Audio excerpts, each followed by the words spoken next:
menu tonight. So we're going to take some zucchini, run it through the spiralizer. If you have a hand spiralizer, that works great.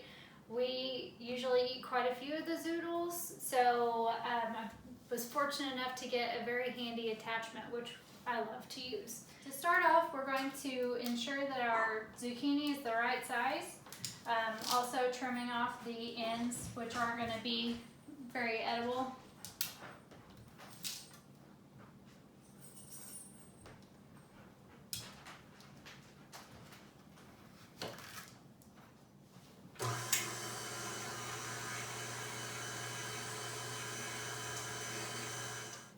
We'll continue this on with all of our zucchini. Now we have oodles of Zoodles after running our spiralizer.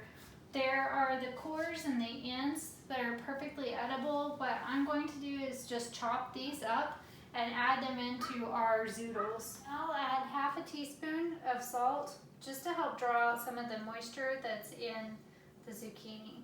And I'll give this a toss and transfer it over the sink into my colander so it can sit for 15 to 30 minutes just to try and get some of the moisture out before we cook it. I'm going to cheat on the rest of this recipe. I'm not going to make the avocado pesto just because I don't have that much basil, to be totally honest with you. So I have jarred pesto that I'm going to add in. First though, we're going to cook our shrimp. So I'll add about a tablespoon of olive oil to the pan. Again, that's going to be about medium-high. We'll just add our shrimp when that comes up to temperature. While we're waiting for our pan to get hot to add the shrimp, we'll go ahead and press down on our Zoodles.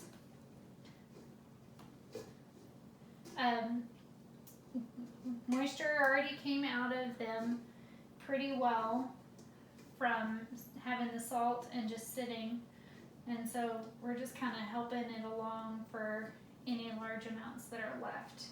See, there's a fair amount of moisture still in there. This will really help when we go to cook them, that there isn't a lot of excess moisture that makes everything kind of soupy. Our pan is hot, so I will add in the shrimp.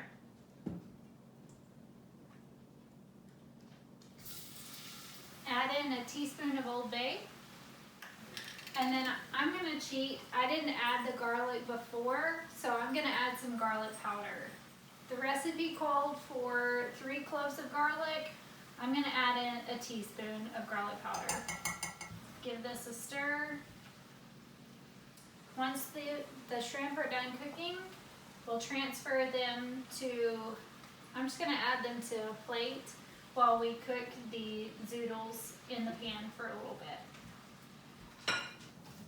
Our shrimp appeared to be cooked, so I've taken them off of the heat and I'm transferring them to a plate temporarily. Put the pan back on the heat and grab your Zoodles. Give them a shake to try and get more moisture out. And then transfer your Zoodles to your pan. Get my lid out and cover it and let the Zoodles steam themselves. I'll let these Zoodles heat up for a few minutes, steam and get warm, give them a toss, and I think we're ready to put them in the bowl and toss them with some pesto and our shrimp.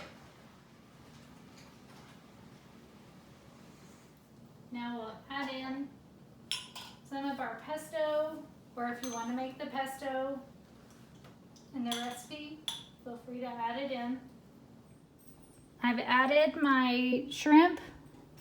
I ended up adding the rest of a jar of pesto, because again, for convenience. And that was probably about 4 to 5 tablespoons. It's dressed pretty well. So I'm gonna call this meal done. Enjoy your shrimp and Zoodles.